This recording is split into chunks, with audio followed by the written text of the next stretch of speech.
मोदी साहब प्रचार कम करिए, प्रार्थना ज्यादा करिए।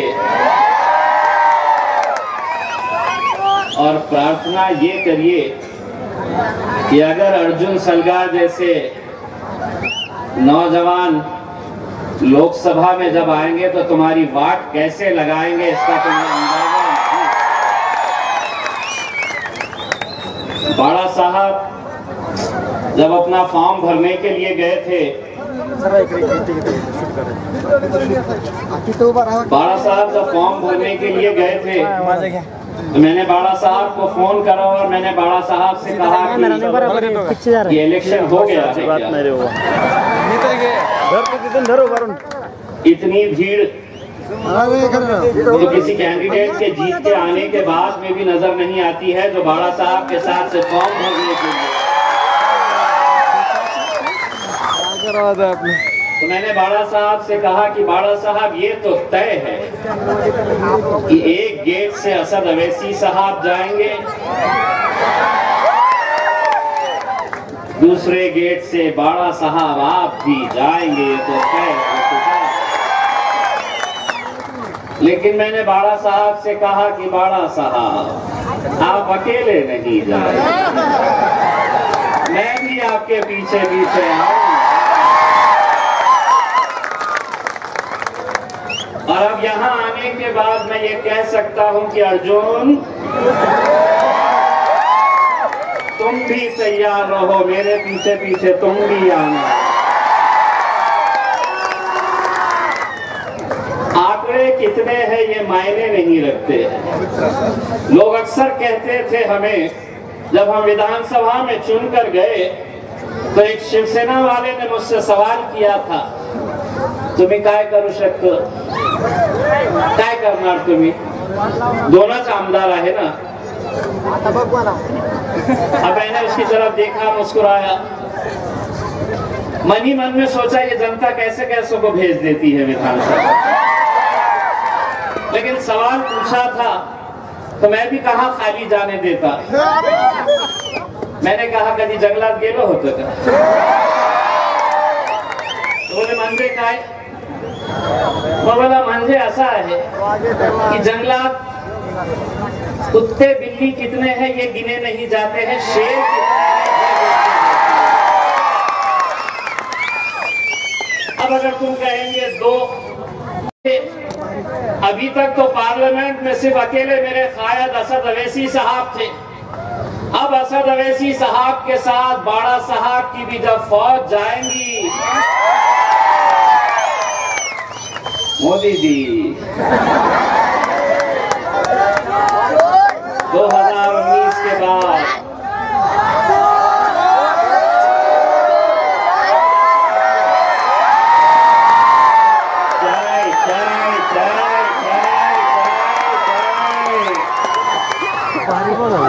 और भाजपा ने तो साफ कर दिया है, अगर पढ़े लिखे हैं नौकरियां नहीं मिल रही तो उन्होंने कहा क्या तलो, पकोड़े तलो। अब अपन तो है महाराष्ट्र के ही, चाय अकेले पीते नहीं, पकोड़े तो चाहिए। मोदी साहब चाय बनाएंगे, अब बेचारा अमित शाह क्या करेगा, आप बताओ क्या करेगा। दोनों साथ साथ रहते हैं, एक तरफ से आवाज आएगी चाय चाय चाय, और अमित शाह पीछे से लेकर आएंगे पकौड़े पकौड़े पकौड़े।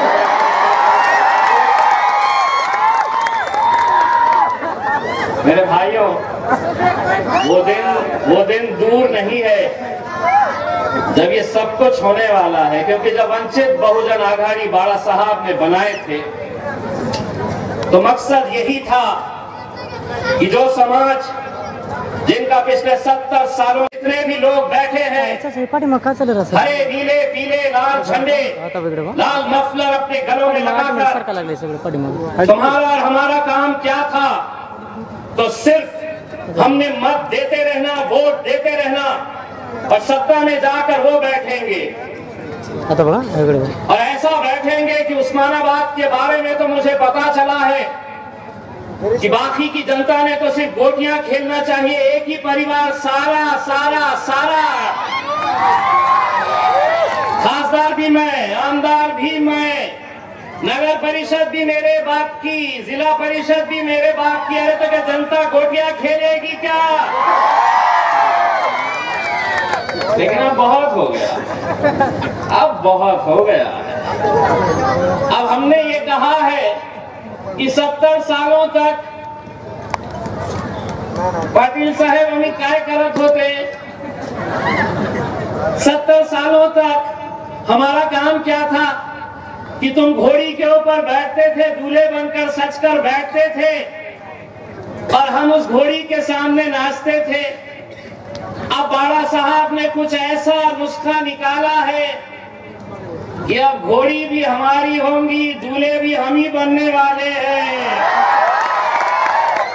अब नाचना है तो तुम आओ नाचने के लिए हमारी घोड़ी के सामने। भाइयों, आज मुझे ये बताते हुए खुशी हो, अपना भाई यूं ही नहीं कहा है। आज इस राज्य के अंदर एक ऐसी साजिश हो रही है, खास तौर से उन राजनीतिक पार्टियों की तरफ से जो समझते थे कि मुसलमानों के वोट हमारी जागीर है, जो समझते थे कि बहुजनों के वोट को बड़ी आसानी के साथ हम बांट सकते हैं, बिखेर सकते हैं या खरीद सकते हैं। बहुत पैसा आने वाला है, बहुत पैसा खर्च किया जाने वाला है और हर चुनाव के अंदर जैसा होता है, एक एक वोट खरीदने के लिए आपकी बस्ती, आपके मोहल्ले, आपकी गली में भी आने वाले हैं। और कितने पैसे लेकर आएंगे? एक एक वोट की कीमत क्या लगाएंगे? 500 रुपया, 1000 रुपया, 2000 रुपया। वो जब लेकर आए तो वो नोट अपने हाथ में रखना और उनसे कहना कि बाजारों के अंदर कुत्ते बिल्लियां खरीद सकते हैं, शेर के बच्चों को खरीदा नहीं जाता। अब उठो दीवानों, ये वक्त आया है, ये भूल जाओ। मैं औरंगाबाद से खड़ा हूं, बाड़ा साहब के आशीर्वाद से, असद साहब के आशीर्वाद से मैं औरंगाबाद से पिछले 20 बरस से वहां पर शिवसेना जीत कर आती है। हर चुनाव के वक्त सिर्फ मुद्दा होता है तो हिंदू मुसलमान बस यही करके चुनाव लड़ते हैं। हमने कहा कि हम अगर इलेक्शन लड़ेंगे तो इम्तियाज जलील की जात क्या है, धर्म क्या है, मजहब क्या है, ये कोई मायने नहीं रखता। इम्तियाज जलील इस मुल्क में रहने वाला एक भारतीय नागरिक है और इससे बड़ी गर्व की बात कुछ हो नहीं सकती है। ये नहीं देखना है कि अर्जुन सलगर कौन है। आपका काम ये है कि आप अगर हम अर्जुन को वोट देंगे, अगर आप इम्तियाज जलील को वोट देंगे तो ये ताकत आप हमें नहीं देंगे। ये ताकत मिलेगी अगर किसी को तो वो बाड़ा साहब अंबेडकर जी को ये ताकत मिलेगी। इसीलिए अर्जुन भाई एक बात कहना चाहता हूं, अगर आप 50 साल भी अगर कांग्रेस के अंदर रहते, राष्ट्रवादी के अंदर रहते, कितनी भी सेवा करते, तो कभी आपको ये मौका नहीं दिया जाता। लेकिन आज अगर शुक्र करना है हमें किसी का तो बाड़ा साहब का शुक्र अदा करना है हमें। इसीलिए जब आप जैसे नौजवानों को हम देखते हैं तो हम इतना ही कहना चाहते हैं कि मंजिल उसी को मिलती है जिनके सपनों में जान होती है, में जान होती है। पंखों से कुछ नहीं होता, हौसलों से उड़ान होती है। आप हिम्मत करें, हौसला करें। आप आंख बंद कर मैं तमाम मजलिस के, उस्मानाबाद के जितने भी गरीब नौजवान हैं, मजलिस के लोगों से ये कहना चाहूंगा कि यहां पर ये समझ लेना कि ये अर्जुन सलगर चुनाव नहीं लड़ रहा है। अर्जुन सलगर के अंदर तुम्हें असद अवैसी को देखना है और अवैसी समझकर तुम्हें अर्जुन सलगर को वोट करना है। दोस्तों, ये कितने फख्र की बात है। आप लोगों को ये पता है या नहीं, बैरिस्टर 11 तारीख के दिन असद अवैसी साहब का इलेक्शन है। एक दिन पहले एक कैंडिडेट के ऊपर कितना काम होता है, कितना प्रेशर होता है, लेकिन आज असद अवैसी साहब हैदराबाद में नहीं है। वो गाड़ी से बाय रोड निकले हैं शोलापुर से। हमने बाड़ा साहब को बड़ा भाई सिर्फ जबानी नहीं कहा, हम दिल से मानते हैं कि अब बाड़ा साहब हमारे तो भाई है ही, लेकिन बहुत सारों के अब बाप बन गए। बहुत सारों के जो समझते थे कि राजनीति हम चलाते हैं, 23 मई के दिन जब नतीजे निकल कर आएंगे तो आप देखेंगे कि उस्मानाबाद की सड़कों पे भी हरे नीले पीले झंडे कैसे लहराते नजर आएंगे।